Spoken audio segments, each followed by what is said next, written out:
Hola, mi amigo querido, ¿cómo estás? Eh, Cristo viene pronto, ¿sabes? Guerras, rumores de guerras, tanta tragedia, cataclismos físicos, terremotos, incendios, inundaciones. Este mundo parece un potro salvaje que salta herido por la propia naturaleza. Todo eso es evidencia de que Cristo está volviendo. Hay que prepararse, hay que vivir en la presencia de Dios todos los días. Que hay tentaciones, que hay luchas, que muchas veces en la vida del cristiano hay resbalones, claro que sí. Pero levántate y continúa caminando con Cristo. El Señor no pierde la confianza en ti, no pierde la esperanza de salvarte. Su amor es redentor y es transformador. Las fuerzas no salen de ti, las fuerzas vienen de Dios. Vamos al estudio número 9 para el 30 de agosto del año 2025. El título de la lección es ¿Cómo vivir la ley? Y el propósito de esta lección es mostrarte que 10 eternos principios contenidos en el Decálogo y entregados en el Sinaí no fueron suficientes para el pueblo de Israel. Ellos estaban tan embrutecidos por la esclavitud que habían vivido que Dios necesitó explicarles cada uno de estos principios y por eso vas a encontrar una montaña de leyes civiles, leyes sociales, leyes de salud en la Biblia. Y a veces son cosas que hoy día no tendrían ningún sentido, pero es que eran la explicación de los 10 eternos principios de la ley de Dios. Con esto en mente vamos a la primera parte. El código del pacto. ¿A qué código del pacto se refiere? Pues a todas esas leyes adicionales, porque los 10 eternos principios de la ley fueron escritos en las tablas de piedra por el propio Dios. Pero las leyes civiles, sociales, de salud, en fin, que comúnmente se llama ley ceremonial, esos fueron escritos en otro libro aparte, llamado el Código del Pacto. Dios dio leyes adicionales porque los principios de la ley de Dios necesitaban ser aplicados a la vida cotidiana y el pueblo no entendía solamente los principios. Entonces leo Éxodo 21, 1 y 2, dice así: Estas son las leyes que les propondrás. Y aquí leyes ya no está hablando de los 10 eternos principios de la ley de Dios. Está hablando de otra cosa. Dice, estas son las leyes que les propondrás. Si comprares siervo hebreo, 6 años servirá, mas el séptimo saldrá libre de balde, o sea, de gracia. Leo este texto solo como un ejemplo de las tantas leyes civiles. Esta ley decía, si compras un siervo hebreo, como un siervo hebreo, un esclavo hebreo. Pero ¿cómo esclavo hebreo? ¿Cómo es que en el pueblo de Dios habían esclavos? Es que, querido, a veces la gente no administraba su dinero, no sabía administrar su dinero, malgastaba el dinero y después se endeudaba y después pedía dinero prestado y después no podía pagar el dinero prestado. Y cuando estaba lleno de deudas, de acuerdo a las leyes también de aquel tiempo, pues él iba como siervo del hombre que le había prestado dinero. Pero el hombre rico que había prestado dinero podría abusar de eso. Entonces Dios les da una ley con relación al siervo. Dice, si comprares siervo hebreo, 6 años servirá, mas el séptimo estará libre, gratis, porque ya con sus 6 años de trabajo te pagó la deuda. Ese es un ejemplo de una ley civil que Dios dio al pueblo de Israel. Pero el principio de esa ley, ¿cuál era? No matarás, por ejemplo. Pero esto es una explicación de no matarás. ¿Por qué? Porque tú entiendes que matar es solo quitarle la vida al otro. Pero cuando lo estás sofocando todos los días, no le estás matando lentamente. Y cuando el amor de Dios no ha llenado tu corazón, es capaz de matarlo a la vida toda, todos los días, poco a poco. Entonces Dios tenía que explicar que no basta decir no matarás, sino que cómo se vive esto en la vida diaria. En este caso particular es de esta manera. Eso es lo que está diciendo Dios. Segunda parte de la lección, más leyes. Leo Éxodo 21, 15 y 16. Dice así: el que hiriere a su padre o a su madre morirá. Asimismo, el que robare una persona y la vendiere, o si fuere hallada en sus manos, morirá. Una ley brava, una ley difícil. Pero recuerda que Israel está en un gobierno teocrático. O sea, no es democrático, es teocrático. No es autocrático, es teocrático. Dios es el líder. Dios es el que da las órdenes. ¿Y qué Dios? Un Dios que no erra. Un Dios que no comete errores. Un Dios que no se equivoca. Un Dios que todo lo sabe. Un Dios que cuando ve que alguien mata a otro, sabe por qué mató, sabe las circunstancias, sabe si fue con propósito o sin propósito, si fue accidente, si fue por casualidad, sabe todo. Ese Dios es el que gobernaba a Israel. Y ese Dios dio todas estas leyes. Y esta ley, por ejemplo, es una ley difícil de aceptar así desde nuestro punto de vista humano. Si hieres a tu padre o tu madre, y ese herir a tu padre o tu madre no era solo atacarlo físicamente, sino maltratarlo. En el tiempo de Israel, si maltratabas a tu padre o a tu madre, pena de muerte para ti. Y un secuestrador que robaba a una persona para pedir dinero, muerte para él. Pero eso era en un gobierno teocrático, donde había un Dios que no se equivoca. Porque hoy día a veces los seres humanos cometemos errores. Yo me acuerdo, por ejemplo, cuando yo era un jovencito allá en Perú, yo tenía 12, 13 años, se hablaba mucho del monstruo de Armendáriz. Armendáriz es una cueva que queda cerca al mar, en Barrancos, Chorrillos, por ahí. Una niña fue encontrada muerta, violada y muerta, 6 años. Salieron buscando al delincuente y encontraron la cueva de Armendáriz y ahí un mendigo y una ropita de la niña estaba ahí. Entonces prendieron a ese hombre, lo condenaron a muerte, porque en esos tiempos existía la pena de muerte en el Perú, y lo mataron. Días después de la muerte de este hombre, encontraron a otro violador, lo prendieron, y al sacarle la información, él confesó que él había matado a la niña de 6 años. Y el monstruo de Armendáriz, como le llamaron, era inocente. Él solamente había recogido la ropita, aprovechando que era un mendigo, quería abrigarse, y nada más. Pero murió inocentemente. ¿Por qué? Porque la pena de muerte, pues aplicada por seres humanos, se puede cometer errores. Pero en el pueblo de Israel era Dios el que dirigía la vida, un Dios que no falla, un Dios que nunca se equivoca. Ahora, todas estas leyes civiles, sociales, leyes de salud, leyes hasta que hoy día no da para entender. Por ejemplo, ¿cómo tú imaginas que aquel pueblo de Israel vivía allá en el desierto? ¿Cómo no había baño, no había latrinas, no había nada? ¿Cómo hacían sus necesidades? Había una ley. Cada uno se alejaba del campamento llevando una pala en la mano. Y cuando estaba bien distante del campamento donde nadie lo veía, pues hacía un hueco en la arena, hacía sus necesidades, cubría todo con arena y regresaba. Era una ley. Era una ley. No era la ley de Dios, del decálogo de los 10 eternos principios. Era una ley de salud que el pueblo tenía que obedecer, porque no había otra manera de sobrevivir en el desierto sin la infraestructura que tenemos en las ciudades grandes.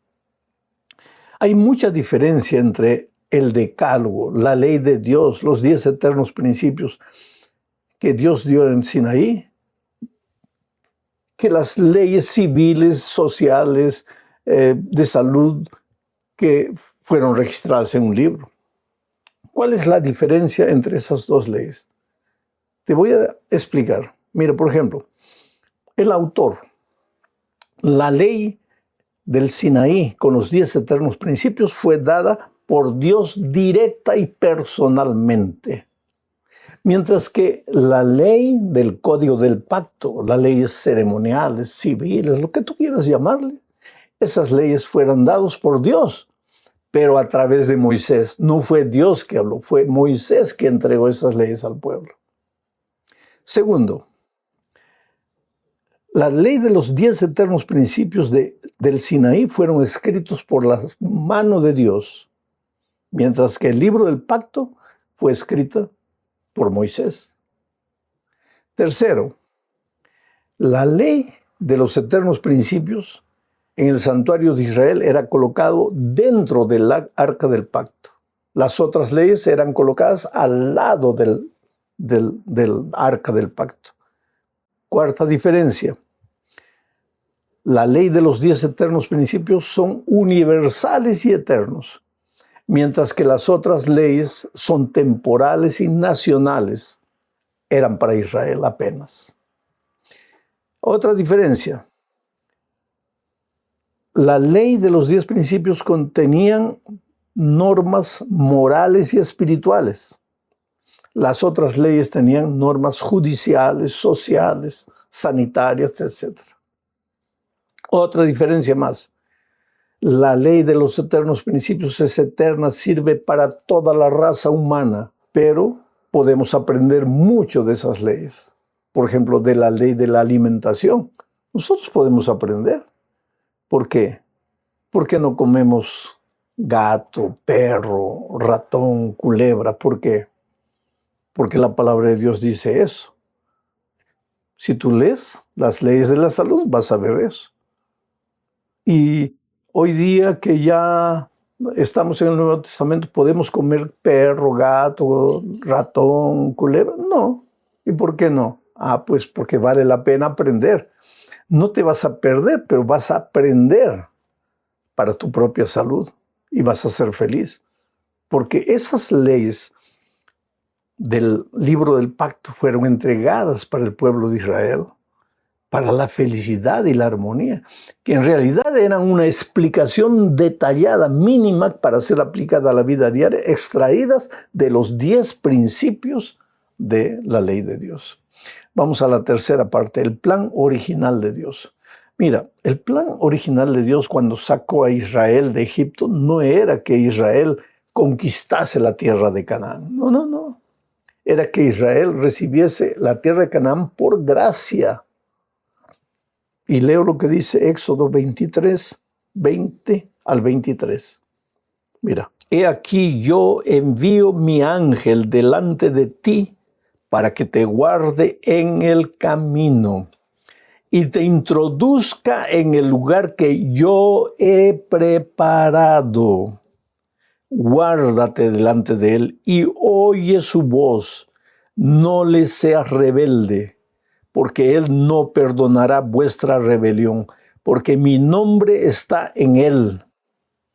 Pero si en verdad oyeres su voz e hicieres todo lo que yo te dijere, seré enemigo de tus enemigos y afligiré a los que te afligieren. Hay algunos pensamientos interesantes en este texto. He aquí yo envío mi ángel delante de ti. ¿Quién es ese ángel? El Señor Jesucristo. ¿Cómo acompañaba al pueblo de Israel? En la columna de fuego, en la nube que los protegía, en la roca, en el maná. Cristo estaba en todo. Cuando Cristo dijo personalmente en esta tierra, comed mi carne, no se estaba refiriendo al maná. Pero no era comer en el alma, comer en el espíritu, era asimilar sus enseñanzas, era vivir una vida de comunión con Él. El ángel del Señor acompañó, Cristo acompañó al pueblo de Israel en todo el tiempo. Y le dijo, obedece, Dios le dijo al pueblo, obedece a mi ángel, obedece al Señor Jesucristo. obedece a mi hijo, obedece mi dabar, mi palabra. Obedece. ¿Por qué? Porque si le obedeces, Él te va a introducir en la tierra que yo he preparado para ti. O sea, el hogar celestial, tú no lo vas a conquistar por tu obediencia. El hogar celestial va a ser un regalo de amor, por gracia entregado a ti. Así como Canaán para el pueblo de Israel fue un don gratuito. ¿Qué hicieron ellos para derribar los muros de Jericó? Nada. Tocaron trompetas, alabaron el nombre de Dios. Pero las murallas cayeron y ellos entraron y recibieron la tierra por gracia. Vamos a la cuarta parte de este estudio. Vamos a estudiar algo medio complicado aquí, ojo por ojo. Cuando Jesús estuvo en esta tierra, Él dijo en Mateo 5, 38 y 39 lo siguiente. Oísteis que fue dicho, ojo por ojo y diente por diente. Pero yo os digo, no resistáis al que es malo, antes a cualquiera que te hiera en la mejilla derecha, vuélvele también la otra. ¿Por qué en el Antiguo Testamento existía la ley ojo por ojo, diente por diente? Es decir, el que la hace las paga. ¿Por qué? Para evitar que las personas se hicieran justicia por sus propias manos. Entonces, si alguien te ofendía, había una junta de ancianos que te decía cuál era el castigo que el otro iba a recibir. Pero ojo por ojo, diente por diente. El que las hace, las paga. Pero con Cristo es diferente. ¿Por qué? Porque Cristo viene no a transformar las leyes. Cristo viene a transformar el corazón. Y cuando una persona es convertida, ya no toma la venganza en sus propias manos. Ya no quiere hacer justicia por sí misma. Ahora, ni siquiera confía en los hombres, porque los hombres de la justicia humana fallan constantemente, porque también son seres humanos. Y muchas veces fallan sin querer y otras veces fallan queriendo. Pero cuando has sido transformado por Cristo, tú confías en Dios y Él no falla. Por eso la venganza no es divina, es diabólica. El sentimiento de vengarse, ese es un sentimiento malo, pecaminoso. Y el cristiano transformado por Cristo no debe dar lugar en su corazón al sentimiento de venganza. Mira lo que dice Romanos 12, 19. No se vengan ustedes mismos, amados míos, antes den lugar a la ira de Dios. Porque está escrito, mía es la venganza, yo pagaré, dice el Señor. Ahora, ¿qué decía Deuteronomio 32, 35 en el Antiguo Testamento? Mía es la venganza y la retribución. A su tiempo su pie resbalará, porque el día de su aflicción está cercano y lo que les está preparado se apresura. Quiere decir, en el Antiguo Testamento también la venganza era de Dios. Pero como el gobierno era teocrático, pues esa reunión de sacerdotes, de consejeros que determinaban la sentencia de un ofensor, pues era recibida casi directamente de Dios. Por eso la ley de ojo por ojo, diente por diente. Pero hoy ya no hay un gobierno teocrático. Hoy día somos libres para hacer lo que querramos. Hemos escogido nuestros propios reyes. Escogemos nuestros propios gobernantes. Y como digo, nuestra justicia humana hoy está destruida. Entonces el cristiano tiene que aprender a confiar en Dios. Que los hombres se cometan injusticias es doloroso y es triste. Que da ganas de retrucar, claro que sí, humanamente. Pero si has sido transformado por la gracia redentora de Cristo, tu actitud va a ser diferente. Porque ahora tú has visto las obras grandes de Dios en tu vida. Y no vas a vivir como los hombres que no conocen a Dios viven. vas a vivir como luz en este mundo de tinieblas. Estás sufriendo porque alguien fue injusto contigo. Quisieras gritar para que se haga justicia. Tal vez en este mundo no recibas la justicia humana. Pero Dios corrige las cosas a la vuelta de la esquina. Ten paciencia, confía en Él. Dios te ama. No te ama solo cuando las cosas te salen bien. Cuando todo te sale mal, Dios te sigue amando. No olvides eso. Un abrazo.